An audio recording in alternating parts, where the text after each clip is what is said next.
अपने आविष्कारों, बयान, विरोध और अपने बेबाक अंदाज के लिए जाने जाने वाले सागर के मशहूर डॉक्टर सर्वेश जैन हमारे साथ हैं। इस बार वो सुर्खियों में इस वजह से आए हैं कि उनसे उनके प्लॉट की रजिस्ट्री, नामांतरण और नक्शा पास के एवज में करीब 1 लाख रुपए की रिश्वत मांगी गई है और इसकी शिकायत उन्होंने सीधा प्रधानमंत्री से की है। मेरे साथ डॉक्टर साहब हैं। डॉक्टर साहब, हुआ क्या है सर, सीधा प्रधानमंत्री शिकायत कर दी? देखिए, 2018 में मैंने एक भूखंड खरीदा था, मेरे स्वर्गीय पिता भी थे उनके निर्देशन में, तो उसकी मैंने रजिस्ट्री कराई। तब भी मुझे रिश्वत देनी पड़ी और एक्चुअल में वो रिश्वत मेरे फादर ने दी थी, लेकिन दी ज़रूर थी, ठीक है। और इसका सबूत के लिए मैं आपसे ये नहीं कहूँगा कि मेरे साथ कहीं चलो और मैं आपको, यहाँ हर चलता फिरता आदमी सबूत और गवाह है। आप पता कर लो कि हिंदुस्तान में बगैर पैसे दिए, रिश्वत के पैसे, शुल्क अलग है, रिश्वत के पैसे दिए बगैर यदि रजिस्ट्री हो जाए, डाइवर्सन हो जाए, नामांतरण हो जाए, तो भाई साहब आप जो कहोगे मैं वो हारने तैयार हूँ।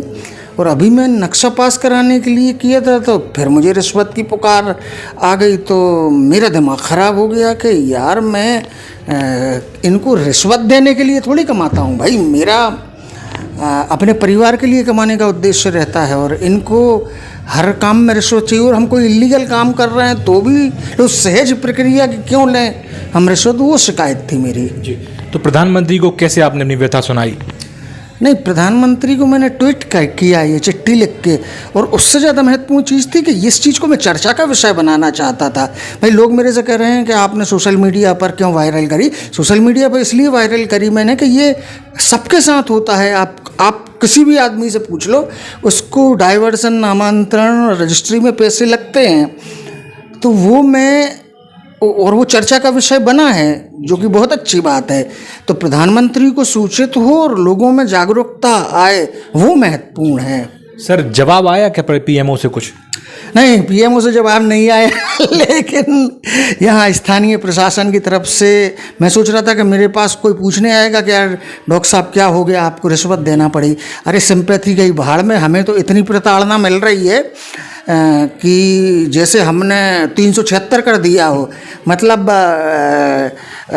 जो गटर के ऊपर का ढक्कन हटाने से आप ये समझिए कि हमने वो नोटिफाई किया है, तो वो हमें बोलने के लिए प्रताड़ित किया जा रहा है कि आपको बोलने की क्या ज़रूरत थी, मध्य प्रदेश सिविल सेवा नियम का उल्लंघन है। अरे हमने कहा कि जब रोज़ हो रहा है उल्लंघन, रिश्वत दे के तकरीबन हर आदमी को रिश्वत देनी पड़ रही है, तब आपका उल्लंघन नहीं होता किसी नियम का, और हमने बोल दिया तो उल्लंघन हो रहा है। तो ये मेरी तकलीफ थी कि क्यों ऐसे दोहरे मापदंड, क्यों ये पूरा देश एक किस्म के पाखंड में जी रहा है। मंच पे खड़े होकर हर आदमी देश हित और राष्ट्र हित की और धर्म हित की बात करता है, और प्रैक्टिकल लाइफ में उसका ईमानदारी का और ट्रांसपेरेंसी का बिल्कुल अभाव है।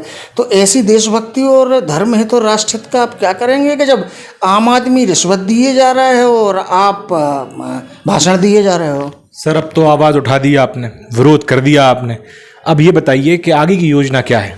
देखिए, आगे की योजना मेरी नहीं है, आगे की योजना उन लोगों की होगी जो मुझे प्रताड़ित कर रहे हैं, क्योंकि यदि मुझे ज़्यादा प्रताड़ित किया गया तो I am a skilled man, I am a skilled professional.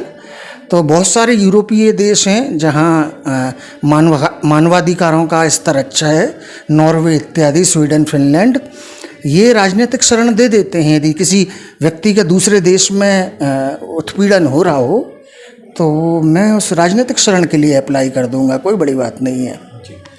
तो ये थे डॉक्टर सर्वेश जैन हमारे साथ, जो अक्सर अपने विरोध के लिए जाने जाते हैं और हमेशा आवाज़ उठाते हैं अन्याय के खिलाफ में। इस बार उन्होंने आवाज़ उठाई है रिश्वतखोरी के खिलाफ में। अगर आप डॉक्टर सर्वेश जैन के साथ हैं तो कमेंट बॉक्स में ज़रूर कमेंट करके बताइए। तब तक के लिए नमस्कार।